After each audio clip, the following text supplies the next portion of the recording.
মমতাজের বাড়িতে সেনাবাহিনীর অভিযানে উদ্ধার হলো ৯০০ কোটি টাকা এবং ১ বস্তা স্বর্ণ। মমতাজের বিরুদ্ধে বেশ কয়েকটি দুর্নীতির অভিযোগ উঠেছিল, বিশেষ করে রাজনীতির সাথে তার জড়িত থাকা এবং কিছু অস্বচ্ছ ব্যবসায়িক লেনদেনের জন্য তার নাম বারবার আলোচনায় আসে। সম্প্রতি গোয়েন্দা সংস্থাগুলো তার সম্পত্তির দিকে নজরদারি বাড়ায় এবং অবশেষে এই অভিযান পরিচালিত হয়। অভিযানের সময় সেনাবাহিনীর একটি বিশেষ দল মমতাজের বাড়িতে প্রবেশ করে এবং বিশাল পরিমাণ অর্থ ও স্বর্ণ উদ্ধার করে।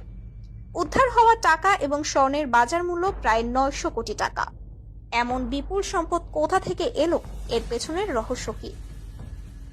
মমতাজের রাজনৈতিক কর্মকাণ্ড এবং সাংস্কৃতিক ক্ষেত্রে তার অগাধ প্রভাব থাকার কারণে এই ঘটনা সাধারণ মানুষকে অবাক করেছে। দীর্ঘ কয়েক বছর ধরেই তিনি এমপি থাকায় তার জনপ্রিয়তা কাজে লাগিয়ে রাজনৈতিক সুবিধা পেয়ে